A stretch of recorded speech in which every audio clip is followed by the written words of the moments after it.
The Emperor's guards had their weapons pointed at my chest when I said it for the last time. I was on my knees in the great throne hall, in front of 10,000 officers, and my voice was shaking. Do not provoke the humans, I begged. Trade with them, speak with them, do anything you want with them, but never, ever corner them. The hall exploded with laughter. The Emperor laughed loudest of all. My name is Vexar Tull. I was once the highest general of the Krell Dominion, an empire that ruled 400 species across half the galaxy. Today they call me the general who begged. Children mock my name. Officers spit when they hear it. And I have made peace with that, because I am one of the few who survived what came next. Let me tell you what I saw. Let me tell you why I begged. 2 years before that day in the throne hall, I led the first survey mission to a small yellow star on the far edge of our maps. The locals called it Sol. The third planet was wet blue and crowded with a species that called itself humanity. My orders were simple. Study them. Measure them. Report on how long it would take to break them. I had written that same report 400 times before, for 400 species. It usually took me a month. Strong species took 2. I stayed above Earth for a full year, and I left more frightened than I had ever been in my life. Understand something. The Krell do not frighten easily. We conquered the Vesh and Hive fleets. We broke the stone armies of Kor. We outlasted the plasma storms of the Dranic War, a war that burned for 300 years. I have stood on 100 battlefields and never once felt my heart's race.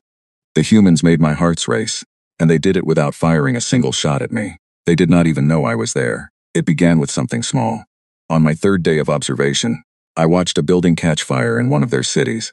Every species I have ever studied runs away from fire. It is the first rule of survival, written into the blood of every living thing. The humans did not run away. Dozens of them ran toward the fire. They wore heavy suits and carried tools, and they walked straight into the flames to carry out strangers they had never met. When they came out, burned and coughing, other humans cheered and wept and embraced them. I recorded it and wrote one line in my log. This species runs toward danger. I underlined it. I did not yet know that this single line would explain everything that followed. The next discovery was worse. I scanned their homes and found predators inside them. Real predators with sharp teeth and claws. Animals whose ancestors had hunted humans for thousands of years. The humans had not destroyed these creatures. They had invited them in. They fed them, named them, and slept beside them. They had looked at an animal built to bite, and they had decided to love it until it became a friend. I sat in my dark ship above their world and thought about that for a long time. A species that turns its hunters into family. What would such a species do to an invader, I wondered? Would it break, or would it adapt? I did not like the answer that kept forming in my mind. Then I studied their history, and that is when fear truly took root in me. Their planet had tried to remove them many times. Ice had covered their world, and they had survived it with fire and sharpened stone. Sickness had swept through them and erased half their numbers, and the survivors had buried their dead, learned from the loss, and built medicine out of grief. They had no natural armor, no venom, no claws worth mentioning. They were soft, slow, and fragile, and yet they stood at the top of their world because they refused again and again to accept defeat as an ending. I found records of humans deliberately injecting weakened diseases into their own bodies to teach their blood how to fight. Think about that. They invited their enemy inside themselves, on purpose, so that they would be ready when the real attack came. No species in my 400 reports had ever done such a thing. It was brilliant. It was insane. It was both at once. And I learned that with humans, those two things often live in the same house. Then I watched their rockets, and I stopped sleeping properly. Their early machines for reaching space failed constantly. They exploded on launch pads. They broke apart in the sky.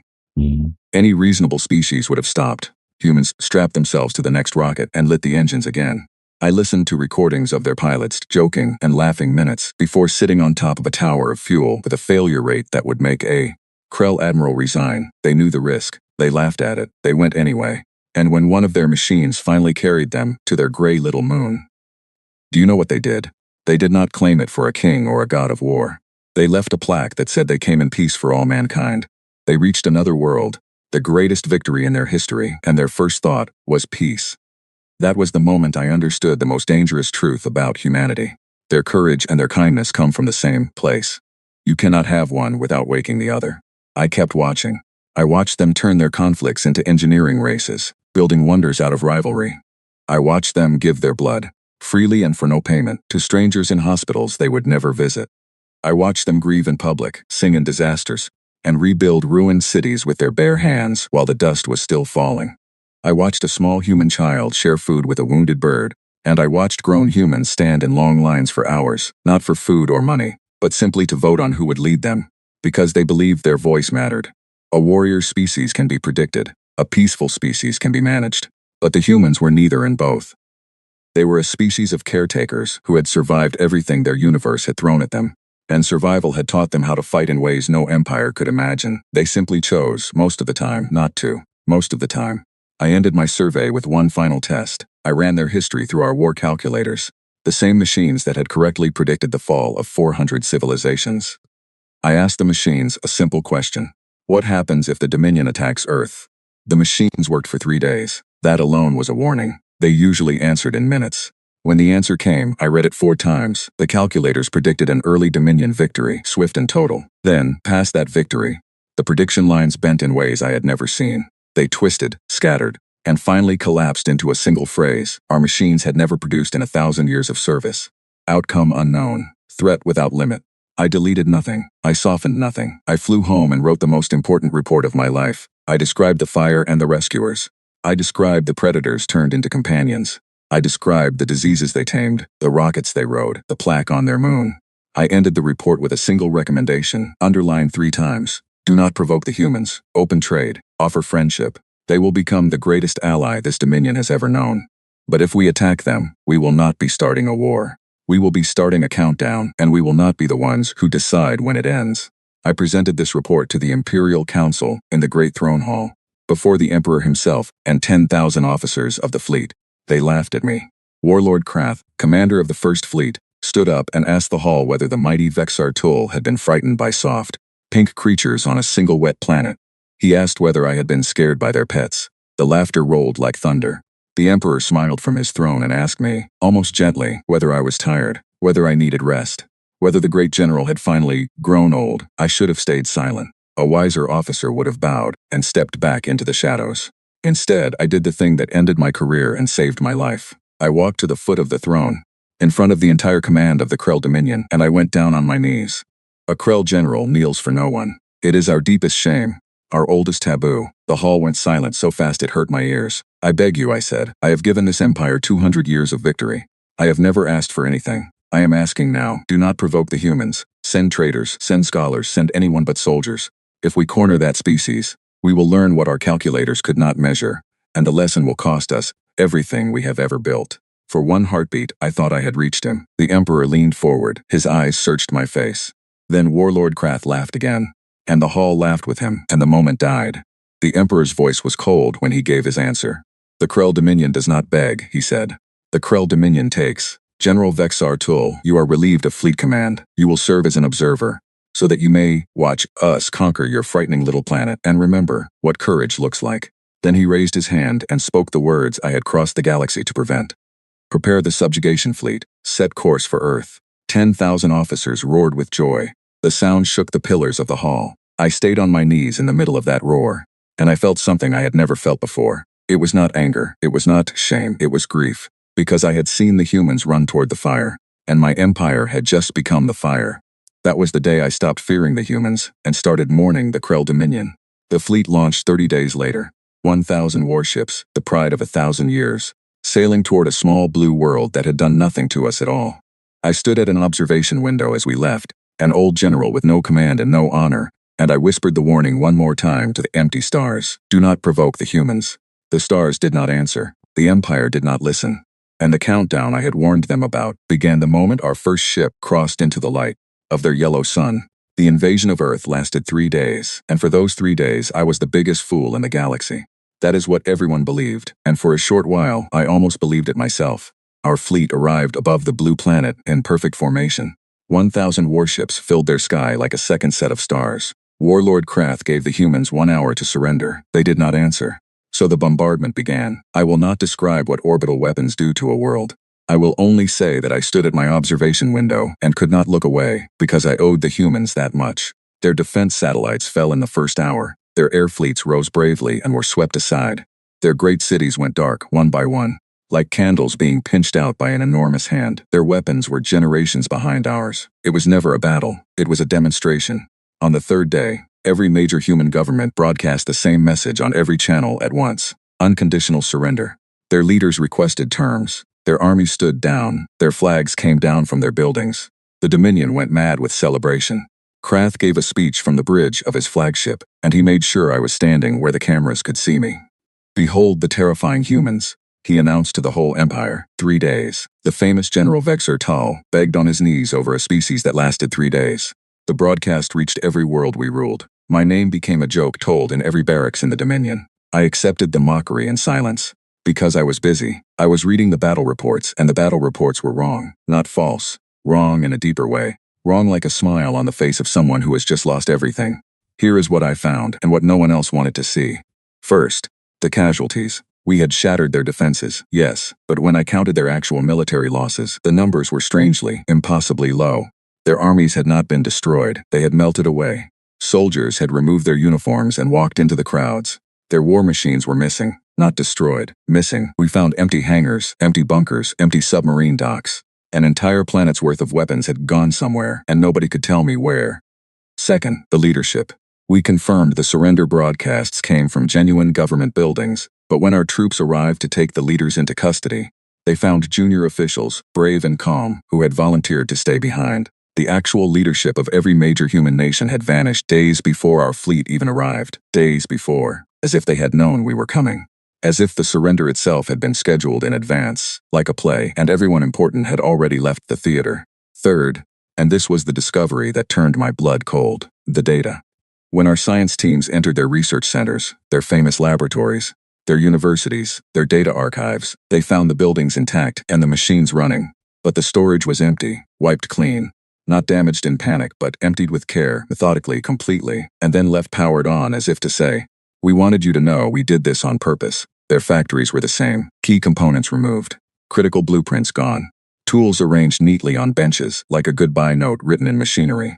I took these 3 findings to Warlord Krath. He looked at them for 10 seconds and waved me away. "Cowards hide things when they lose," he said. "You see ghosts in empty rooms, old one. Go and write your little reports." So I went and wrote my little reports, and then I did something no other Krell officer thought to do. I started reading what the humans read. Our troops had captured their entertainment archives, billions of hours of their films and books and shows, kept as trophies and curiosities. I began searching them, and within 1 day I found something that frightened me more than any weapon. The humans had spent over a century telling themselves stories about this exact moment. I am not exaggerating. I found thousands upon thousands of stories about ships descending from their sky, invasions from above, hostile fleets surrounding their world. They had written it as books, filmed it as movies, played it as games. They had imagined invaders stronger than themselves, faster, more advanced, more numerous, and in story after story after story, they had asked themselves one question: how do we beat an enemy we cannot beat? And then, in those stories, they had answered it. Hundreds of different answers. Hide and endure, scatter and survive. Steal the enemy's weapons and turn them around. Learn the invader faster than the invader learns you. Trade space for time. Lose the battle. Win the patience. Make the occupation cost more than the conquest was worth. Do you understand what I am telling you? Other species dream about their own greatness. The humans had spent 100 years rehearsing their own worst day. They had run the invasion of Earth in their imagination 10,000 times before we ever arrived, and every child among them had grown up knowing the plot. I sat alone in the archive room and said it out loud to no one. We were not their nightmare. We were their homework. They had already studied for us. I wrote an emergency report that night. I stated plainly that the surrender was not a surrender. It was a maneuver. The humans had given us their cities, which we wanted, and kept their people, their knowledge, and their weapons, which we should have wanted. We were not occupying a defeated planet. We were standing inside a trap that had not yet chosen to close. I recommended an immediate change of posture, consolidate our forces, guard our supply lines, treat the population with extreme care and absolute respect. Above all, I wrote, do not give them a reason. A cornered human looks for a reason the way a fire looks for dry grass. Krath read my report in front of his staff and laughed so hard he had to sit down. The begging general fears their libraries now, he told them. First their pets, now their books. He stamped my report with the lowest priority seal in the fleet and sent a copy to the homeworld, so the council could laugh too. Then he did something far worse than laughing. He got bored. A bored conqueror is a dangerous thing. And a bored conqueror who believes he has already won is the most dangerous thing of all. With the war finished in 3 days, Krath needed to look busy for the emperor, so he announced the next phase of the occupation: resource extraction, population registration, relocation of human communities to labor zones. I went to him one final time. I stood in his command center and told him, as calmly as I could manage, that he was about to give 6 billion patient, prepared, and very angry beings their reason. He looked at me with real pity. The way you look at a once great soldier whose mind has gone soft. The war is over, Vexar, he said. Look outside. They obey. They line up. They are quiet. Yes, I said. They are quiet. Have you asked yourself what they are being quiet about? He had me removed from the command center. 11 days later it began. It began in the ruins of a human city called Warsaw. I have learned since then what that city's name means to humans. What its history is, how many times in their past it had been crushed and occupied and had risen anyway. I did not know it then. None of us did. We had not bothered to learn their history. They, of course, had thoroughly learned ours. From the moment our first transmissions touched their world, a full Dominion patrol entered the ruins of Warsaw at sunset to begin the registration of survivors. 40 soldiers, 2 armored crawlers, 1 signal officer in constant contact with the orbital network. At sunrise they were gone. Not defeated, not destroyed, gone. The crawlers were found parked in perfect order in a square, powered down, completely undamaged, and empty. 40 soldiers had vanished, without a single shot recorded, without a single alarm raised, without 1 drop of blood. Krell or human, found anywhere. The signal officer's last transmission, sent at midnight, was 4 seconds of silence, followed by 1 short sentence in flawless Krell, spoken by a calm human voice. The voice said, "You were warned." Krath's staff called it a malfunction, then a desertion, then a trick of the sensors. They called it everything except what it was, because what it was had no place in their picture of the universe. I knew exactly what it was. I had read their books.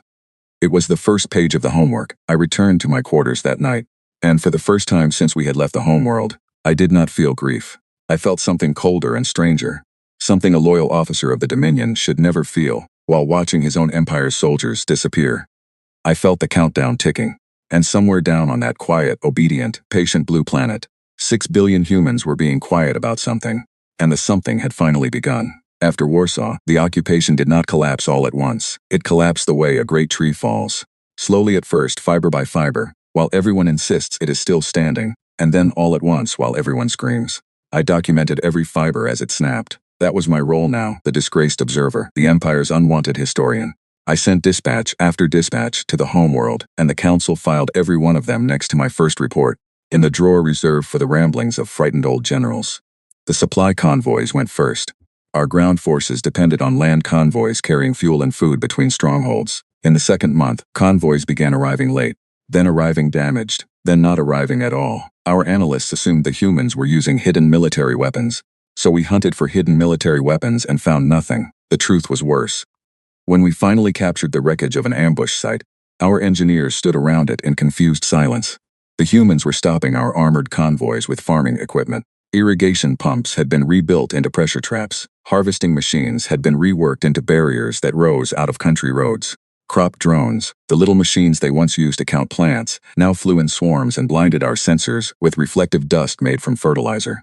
Nothing they used was a weapon. Everything they used became one. You cannot disarm a species like that. You would have to take away their hands, and even then I suspect they would have invented a way to fight with their shoulders.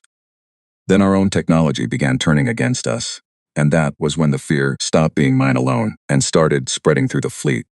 In the 4th month, a Dominion patrol craft was brought down over the mountains by a beam weapon with a power signature our computers identified instantly. It was ours. Specifically, it was the main cannon of one of our own crawlers, one of the vehicles that had vanished in the early ambushes. The humans had not just stolen it, they had taken it apart, understood it, improved its cooling system, and mounted it on a truck.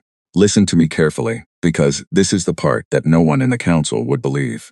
Our weapons technology took the Krell 3 centuries to develop. The Vaishon, the cleverest species we ever conquered, needed 90 years just to copy our basic power cells, and they had whole captured factories to learn from. The humans went from seeing our technology for the first time to improving it in under 5 months, working in basements and barns, while being hunted. I ordered our science division to explain how this was possible. A young Krell researcher gave me the only honest answer I received during the entire war. She said, "General, their whole civilization is built on taking things apart. They give their children construction toys before they can speak. They publish their discoveries to each other for free. We have captured their schools, sir, but we cannot capture the habit of their minds." The habit of their minds. I wrote that phrase in my dispatch that night, and I told the Council plainly, we are not fighting an army. We are fighting a species-wide workshop, and every single human in it shares one project now, and the project is us. The Council responded by sending Krath more troops. Then came the sickness, and with it, The moment I am most ashamed of in 200 years of service, because I did not stop it. I could not. By then I could not stop anything. Krath, humiliated by months of losses he refused to report honestly, authorized the use of a biological weapon, a tailored sickness, built to spread through human populations and weaken their resistance. It was a coward's weapon, forbidden even by our own oldest codes, and he deployed it in secret without the Emperor's seal. I will tell you what the humans did, and I want you to remember the rockets, and the weakened diseases they once injected into their own arms, and the fire they ran toward. They identified the sickness in 6 days. They sequenced it, as they say, in 9. Their hidden laboratories, the ones that had emptied themselves before the invasion, came alive in basements and mines and old subway tunnels across the planet. Their scientists, communicating through a shadow network we never managed to find, shared their findings with each other, the way they had always shared, freely and instantly. In 11 weeks, they distributed a counter to their entire surviving population using volunteer runners, many of them no more than students, who walked through occupied zones carrying cold boxes on their backs. Our analysts said the sickness had failed. The truth arrived 2 months later when an unfamiliar illness began moving quietly through our own garrisons. It was not deadly. The humans, even then, even after everything, had deliberately built it not to be deadly. It simply made our soldiers exhausted, dizzy, and unable to aim. Our medical officers traced its design and went pale. It was our own weapon, rebuilt and turned around, but where ours had been cruel, theirs was precise, attached to its structure in chemical sequences that served no medical purpose. Our scientist found something that haunts me still. The humans had written into it, in our own genetic code language, a message. The message said, "We can do worse, we choose not to. Stop this. We can do worse, we choose not to. I have commanded fleets that erase civilizations, and no enemy ever frightened me the way that mercy did. Because mercy from the powerless is begging, but mercy from the capable is a warning." Krath buried the medical report. I sent it to the homeworld anyway. The drawer where they filed my dispatches must have been getting very full. It was in the 6th month that I met her. Our forces had captured a human soldier during a raid on a relay station in the mountains, the first significant prisoner taken in weeks. She was wounded, alone and small, even by human standards. The interrogation officers got nothing from her in 9 days. Krath, in a gesture dripping with contempt, assigned the interrogation to me.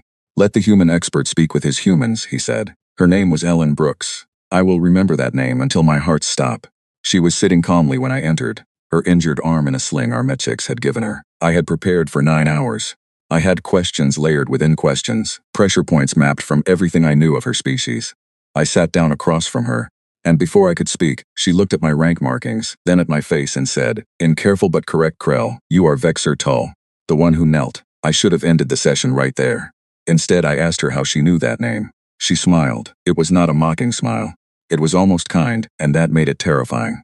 "Everyone on Earth knows that name," she said. "We intercepted your fleet broadcasts before you ever arrived. Krath made sure your shame was transmitted everywhere, remember? He wanted the whole galaxy to laugh at you, so the whole galaxy heard your warning, including us. We have read everything you wrote about us, General. Your survey, your report, your 3 underlines." I sat very still. My 9 hours of preparation turned to ash. "We studied your report in our planning rooms," she continued. "It is required reading. You saw us more clearly than we sometimes see ourselves. The fire, the vaccines, the plaque on the moon." My commander cried when she read it. "Do you know why? Because someone out there had looked at humanity, really looked, and concluded that the right answer was friendship. And then your empire chose this instead." Then she leaned forward, this wounded prisoner, half my size, deep inside a fortress of her enemies, and she began interrogating me, gently, skillfully. She asked about my family. She asked whether the council ever read my dispatches. She asked how the garrisons were sleeping, whether supplies were arriving, whether Krath reported his losses honestly to the Emperor. She asked her questions inside compliments and wrapped them in sympathy, and I, 200 years of command experience, answered 3 of them before I realized what was happening. I stopped speaking. She nodded, as if I had passed a small test, and sat back. "You should know 2 things, she said. "First, no one is coming to rescue me, because no one needs to. I let your raiders take me. Someone needed an accurate look inside this fortress, and our planners calculated that you, personally, would eventually be sent to question me. You are the only officer here who studies prisoners instead of breaking them. We counted on your decency, General. It is the most predictable thing in this entire war." "And the second thing?" I asked. Her voice softened. "The second thing is for you to keep," she said. "You read our history. You warned them. You knelt in front of your whole empire to try to stop this. We know. All of Earth knows. When this is over, and it will be over, that is going to matter. Remember I said that. 2 days later, she was gone from her cell. The locks were undamaged. The cameras showed nothing. The guards remembered nothing. On the table in the empty cell, folded neatly, was the sling our medics had given her. And on it, written in perfect Krell script, 2 words. Thank you. I reported the escape, the conversation, all of it, holding nothing back, including my own failure. Krath used the report to mock me at the command banquet. The begging general was interrogated by his own prisoner, he announced, and the officers howled. They were still laughing 3 weeks later when the sky fell on the Empire. It did not happen at Earth. That was the genius of it. It happened 40 light-years away, at Dominion border stations that had never seen a human and could not have found Earth. On a map, refueling depots, shipyards, communication relays, the quiet skeleton that held up our whole frontier. In one coordinated night, across a dozen star systems, that skeleton was struck by fleets that appeared out of the dark. Fleets flying ships built from a marriage of human engineering and stolen and improved Krell technology. Because here was the truth the Council had never imagined. The weapons that vanished before the invasion, the data that wiped itself, the leaders who disappeared days before our arrival, none of it had stayed on Earth. For years before we ever reached their sun, the humans had been quietly launching ships outward. Slow ships, dark ships, seed ships, carrying their best minds, their archives, their tools, and their stubborn, patient anger to hidden harbors among the outer stars. They had read our Empire's old broadcasts. They had known someone like us might come someday. So they had done what they always do. They had prepared for the fire. The night the border burned, I stood at my observation window and watched the emergency reports cascade across the fleet network. Contact lost, station dark, system silent. Again and again and again. Around me, officers shouted and ran. I did not run. I stood very still. And I confess to you now what I felt in that moment, and may my ancestors forgive me. It was not horror, it was awe. The war for Earth was over. The war for the Krell Dominion had just begun, and we were no longer the ones holding the map.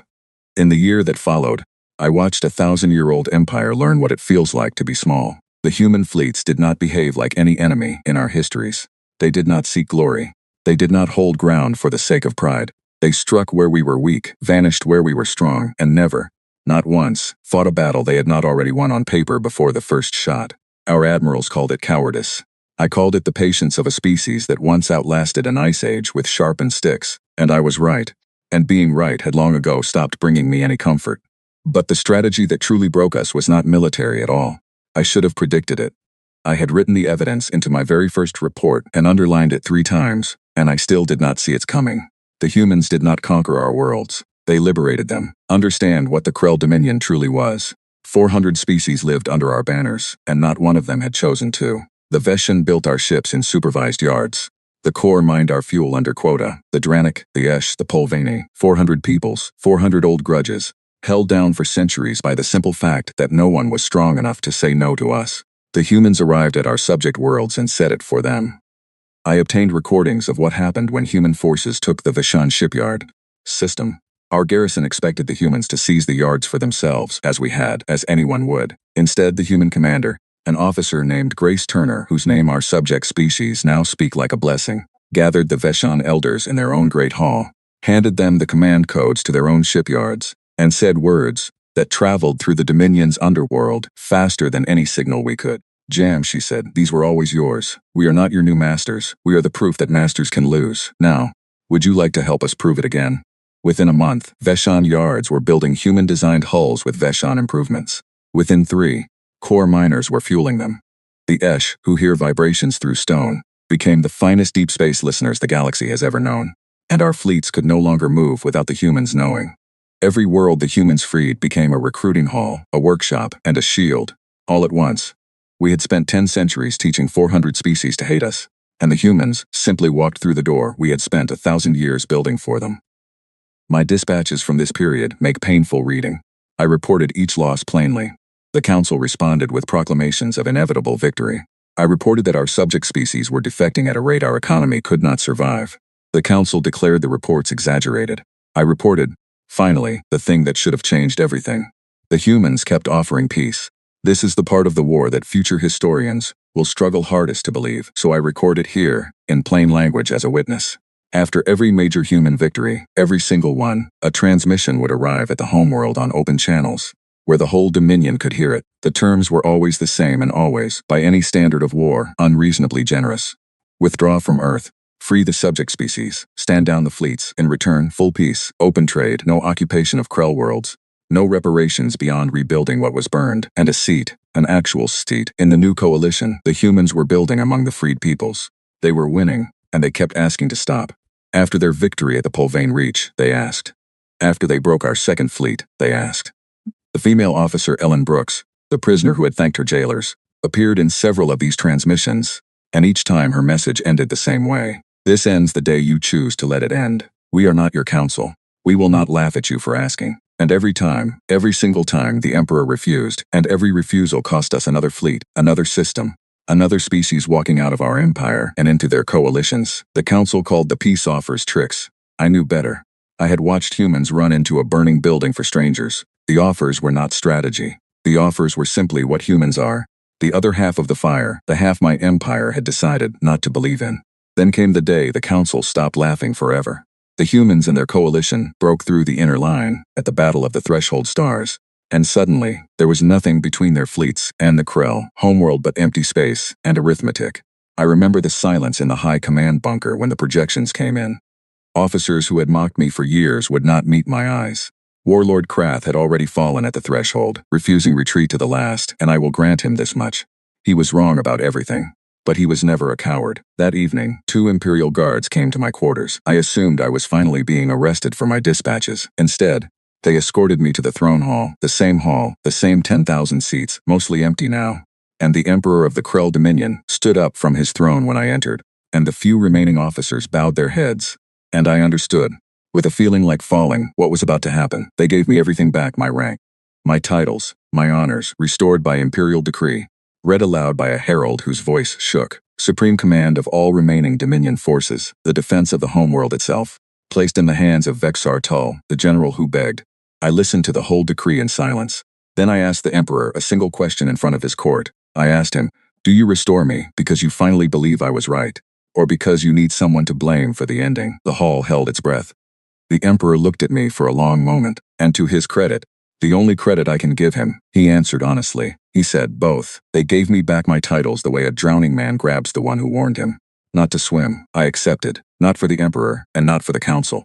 I accepted because 11 billion Krell civilians lived on the homeworld and its moons, children and elders and ordinary souls who had never voted for this war, who had only ever been told it was already won.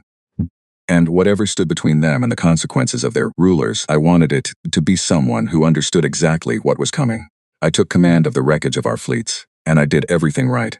I will say that plainly, without modesty, because it matters for what came next. I shortened our lines. I refused the glorious counterattacks the Council demanded.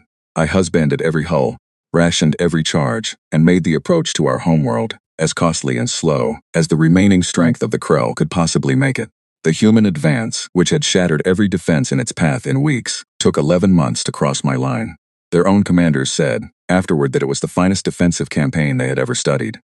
And it changed nothing, because arithmetic does not care about excellence. Every month I lost ships I could not replace, and every month their coalition grew. The freed species sent fresh fleets. The Vishan yards never slept. I was not fighting an army anymore. I was fighting the future, and the future had 401 species on its side. The end came on a morning our calendars called the first day of the harvest season. The combined coalition fleet arrived at the edge of our home system, so vast that our long-range sensors first reported it as a measurement error.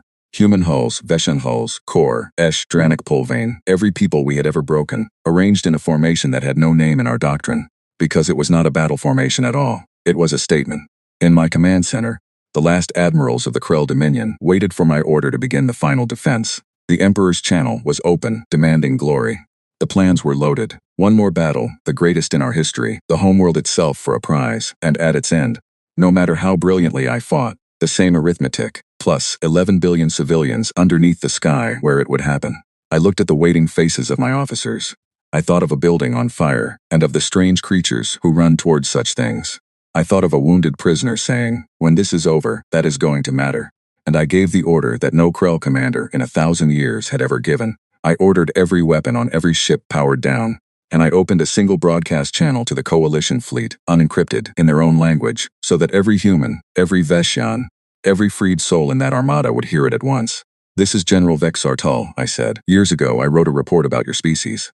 I would like to read it to you now so that you know I meant every word. And then, I have one request to make. I read them my report. The fire, the tamed predators, The diseases they conquered, the rockets they rode laughing, the plaque they left on their moon in the name of peace. I read them my 3 underlined words, do not provoke the humans, and my voice did not shake because I was no longer afraid, and I had not been wrong, and somewhere in that vast fleet, I knew people were hearing their own history, told back to them by their enemy, with something very close to love. Then I made my request. I told them not to provoke you, I said. They chose war instead, and you have answered, and the answer is just. But behind me is a world of 11 billion who chose nothing. So here is my request, from the general who begged, who is not ashamed to beg again. Let me come to you, let me kneel one more time, to the right people, at last, and let me ask you, face to face, for the thing my empire never offered a single soul in 1,000 years, mercy. For a long moment, the channel was silent, and the 2 greatest fleets ever assembled hung motionless between a yellow morning and the end of an age. Then a voice answered. A calm human voice that I recognized, and my heart's turned over because I had heard it once before, in a cell, attached to a kind and terrifying smile. The voice said, "Hello again, General. We were hoping it would be you." They brought me aboard their flagship in a small shuttle, alone, as I had requested. I expected chains. I expected a tribunal arranged for cameras, a conqueror's theater with the begging general as the closing act. The Krell would have done exactly that. We had done exactly that, 400 times. Instead, an honor guard met me at the airlock, human soldiers and Vishan Marines, standing at attention for me. A young human officer stepped forward, saluted in the Krell fashion, getting it slightly and charmingly wrong, and said, "The negotiator will see you now, General. She has been waiting a long time for this meeting."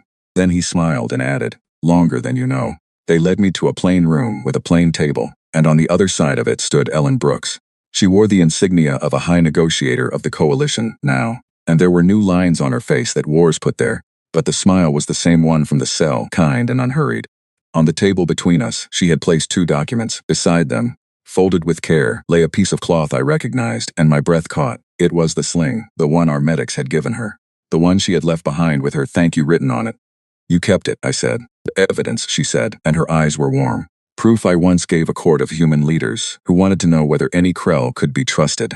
I told them about a general who made sure a prisoner's wound was treated. In the middle of losing a war, he had begged his own emperor not to start. You would be surprised, General, how much weight one decent act can carry when it is placed on the right scale at the right time."